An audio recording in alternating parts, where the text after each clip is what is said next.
काश्मीर खोऱ्यातल्या लोकसभेच्या 4 जागांवरती भाजपने आपले उमेदवार काही उभे केलेले नव्हते यावेळेला. त्यावरून भाजप आणि मोदींवरती कडवी टीका केली जाते आहे.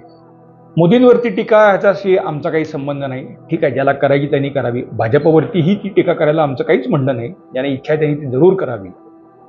परंतु असे नाजूक विषय त्याची चर्चा करताना आपण देशहिताला कुठे बाधा आणत नाही ना, एवढं मात्र टीकाकारांनी सुद्धा लक्षात ठेवण्याची गरज आहे.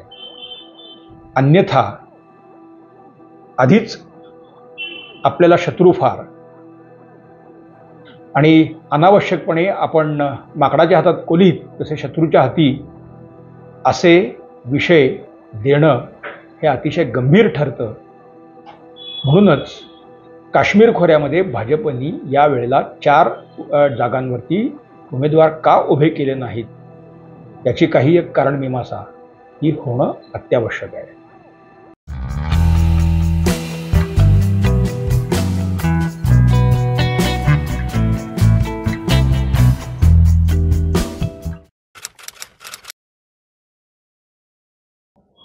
नमस्कार. गोजोस्कोपमध्ये आपल्या सर्वांचं अत्यंत मनापासून स्वागत आहे. काश्मीर खोऱ्यातल्या लोकसभेच्या 4 जागांवरती भाजपने यावेळेला काही उमेदवार उभे केलेले नाहीत. म्हणजे उधमपूर असेल, बारामुल्ला असेल किंवा श्रीनगर नॉर्थ साऊथ हे सगळे आपल्याला माहिती आहेत. आणि मग त्याच्यावरून लिब्रांडू आणि विरोधकांनी टीकेची झोड उठवायला सुरुवात केलेली आहे. अर्थात आपल्याकडे ते प्रमाण तेवढं नाही, परंतु उत्तरेत मात्र हा काही एक प्रकार. मग आमचे काही मित्र आहेत, त्यांनी असे मला प्रश्न विचारलेला होता आणि नंतर मग मला सूचना केली की अरे तू याच्यावरती एखादा ब्लॉग कर. तेव्हा त्यांची ही सूचना आणि उत्तरेत विशेषतः लिब्रांडू ज्या पद्धतीनं हा मुद्दा मांडतायत तो लक्षात घेता मला असं वाटलं की नाही, याच्यावरती बोललं पाहिजे.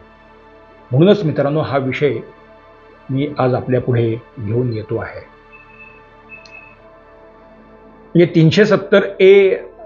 370 कलम आणि 35A हे कलम हटवल्यानंतर गेल्या 3 वर्षामध्ये 4 वर्षामध्ये काश्मीर खोऱ्यामध्ये मोठ्या प्रमाणावरती विकास कामं होत आहेत. काश्मीर खोऱ्याचा चेहरामोहरा बदलतो आहे. म्हणजे जम्मू हा मेनलँडला लागून असलेला सगळा भाग आहे आणि बनिहाल पास सोडून म्हणजे पूर्ण डोंगर रांगात आपल्याला जावं लागतं. उंचीवरचा भाग आहे आणि लेह लडाख तर आणखीच उंचावरती आहे. आपल्याला ते असंख्य लोक आपण गेलेलो आहोत, पाहिलेलं आहे. काश्मीर खोऱ्यामध्ये पायाभूत सुविधांचा विकास करताना डिफिकल्ट टेरेन हाच खरं तर सगळ्यात मोठा एक आव्हानाचा मुद्दा असतो. तर बघा, काश्मीर खोऱ्यामध्ये आता रेल्वेचं जाळं विस्तारते, रस्ते चांगले होत आहेत. श्रीनगरमध्ये अनेक वर्षां म्हणजे 3 दशकांनंतर जवळजवळ पहिल्यांदा सिनेमा हॉल सुरू झाले. आता दुबईतली EMR नावाची एक कंपनी तिथे एक मोठा मॉल बांधती आहे. म्हणजे परदेशातून सुद्धा गुंतवणूक काश्मीर खोऱ्यामध्ये सुरू झालेली आहे. हे सगळे बदल हे 370 हटवल्यानंतरचे आहेत आणि त्याचा अर्थात भाजप सरकारने, मोदी सरकारने 370 आणि 35A हटवलं. तो इतिहास ताजा आहे, आपण त्याचे साक्षी आहोत. त्यामुळे त्याचं क्रेडिट हे भाजपने घेणं किंवा मोदी सरकारने घेणं याच्यामध्ये काहीच वावगं नाही. किंबहुना तसं ते होणार हेही स्पष्ट होतं. आणि त्याच्यानंतर आता लोकसभेच्या निवडणुकांमध्ये तिथे रेकॉर्ड ब्रेक मतदान झालेलं आहे.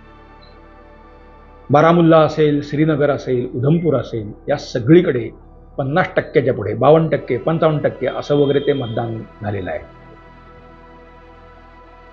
मग भाजपने खोऱ्यामध्ये निवडणूक का बरं लढवली नाही असा एक प्रश्न चर्चेत आला.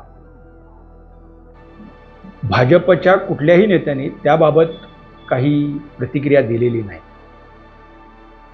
किंबहुना अनुल्लेखाने मारणे असाच काहीसा भाग. आणि त्यामुळे एकूण आपला देश केवढा खंडप्राय आहे, तिथे रोज काही ना काहीतरी घडत असतं. मग या निवडणूक रॅलीज या सगळ्यामध्ये तो विषय हळूहळू मागं पडत गेला.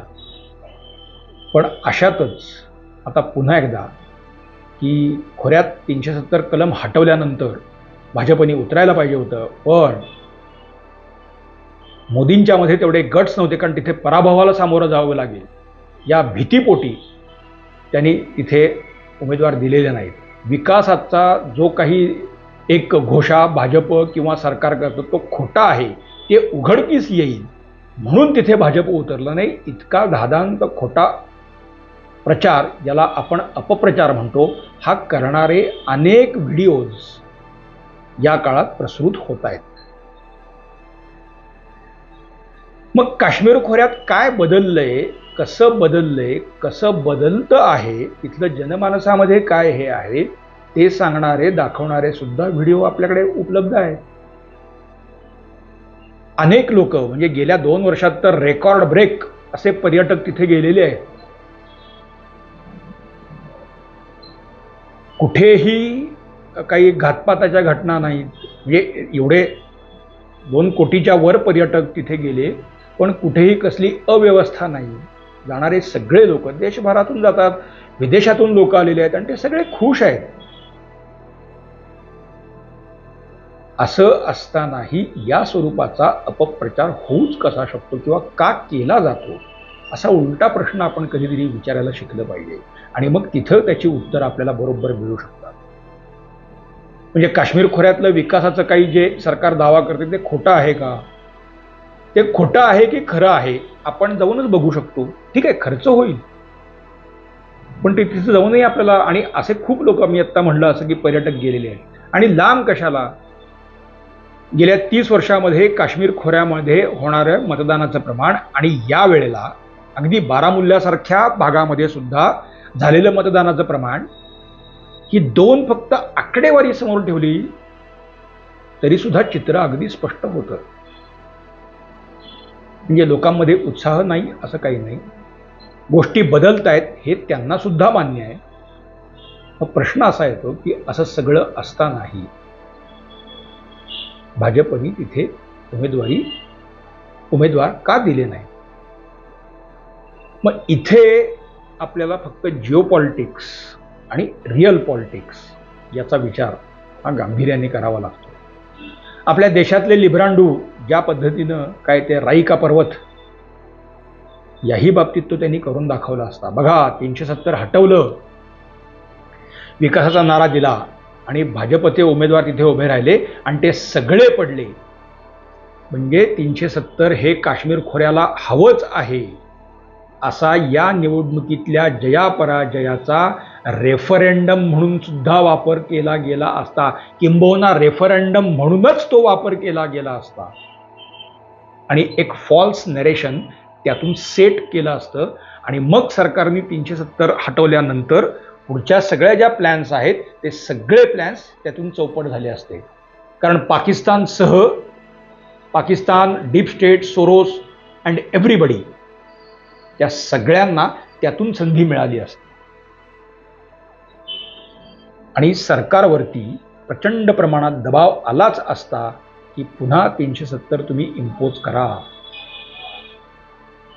अर्थात मोदी शहा किंवा त्यांचं सरकार त्याला काही बदलं असतं असं नाही आहे, किंवा त्या दबावापुढे झुकून पुन्हा ते आणलं असंही काही झालं नसतं. पण तरीसुद्धा त्याचा वापर आपल्यापेक्षा शत्रूंनीच केला असता. मग शत्रूला अशी संधी द्याच कशाला. बरं, तिथे उधमपूरमध्ये सज्जाद लोनना पाठिंबा भाजपने दिलेला आहे. अपना दल नावाची एक पार्टी तिथे लढती आहे, भाजपचा त्यांनाही पाठिंबा आहे. ते जिंकतील हरतील वगैरे जे काय आहे ते निवडणुकीत ते मतदार ठरवतील. म्हणजे थेटपणे भाजप तिथे नाही हे जरी असलं तरी अशा पद्धतीनं भाजप करतच आहे. आणि पुन्हा संघटन बांधणी हा एक भाजपचा वैशिष्ट्यपूर्ण कार्यक्रम असतो. भाजप उतरलं नाही याचा अर्थ त्यांना अपेक्षित त्या पद्धतीची कदाचित संघटन बांधणी नसेलही. म्हणजे जम्मू काश्मीर आणि लडाखला स्टेटहुडचा दर्जा, म्हणजे राज्याचा दर्जा द्या म्हणून मागणी आता पुन्हा एकदा होती आहे. त्या मागणीत काही चूक आहे असं काहीच नाही आहे. म्हणजे केंद्रशासितपेक्षा आम्हाला स्वतंत्र राज्याचा दर्जा पाहिजे ही मागणी काय, त्यात काही लोकशाहीवादीच मागणी आहे. बरं, त्याच्यासाठी काही कुठे हिंसाचार झाले, अगदी पेटवून काढला असं काही नाही आहे. सनदशीर मार्गानेच ती मागणी होती आहे. पण पुढच्या काळात तसा दर्जा दिलाही जाईल. तेव्हा विधानसभेच्या निवडणुका होतील, तेव्हा भाजप तिथे लढणार नाही आहे का? पुढे तिथे कधीच निवडणूक होणार नाही आहे का? पण आत्ता काळ नाजूक आहे. आपल्या विरोधकांच्या हाती फारसं कोलीत मिळू नये असा प्रयत्न सगळेच राज्यकर्ते करतात. तो मोदी सरकारने केला, यात काय चूक आहे? त्यामुळे एखाद्या निवडणुकीत एखाद्या ठिकाणी उमेदवार उभे केले नाहीत याचा अर्थ तुम्ही पराभव मान्य केला असा मात्र अजिबात होत नाही. त्यामुळे 370चा रेफरेंडम म्हणून भाजपच्या उमेदवारीकडे बघितलं जाऊ नये, एवढाच त्यातला पण अत्यंत महत्त्वाचा भाग. सर्व टीका सांभाळूनही भाजप आणि भाजपच्या शीर्षस्थ नेतृत्वांनी घेतला हा निर्णय आणि तो अंमलात आणला, म्हणून या नेतृत्वाचं आपण अभिनंदनच केलं पाहिजे. अन्य अनेक गोष्टींवर टीका करता येईल, पण राष्ट्रहित सर्वोपरी. राजकारणामध्ये राष्ट्रहित, देशहित बाजूला पडता कामा नये. आणि ते कसं आपण बाजूला ठेवत नाही हे सुद्धा या निर्णयातून दिसून का नाही येत? त्यामुळेच काश्मीर खोऱ्यामध्ये भाजप का लढलं नाही असा प्रश्न उपस्थित करणंच मुळात भंपकपणा आहे. पण तरीही हा केला जातो आहे, म्हणून त्याचं हे एक स्पष्टीकरण आम्ही आपल्यापुढे ठेवलं आहे. मित्रांनो, आपल्याला आजचा विषय कसा वाटतोय आम्हाला आवर्जून सांगा. तुमच्या सूचनांचं स्वागत आहे. लाईक करा, शेअर करा, सबस्क्राईब करा, बेल आयकॉन दाबायला विसरू नका. पाहत रहा गोजोस्कोप. धन्यवाद.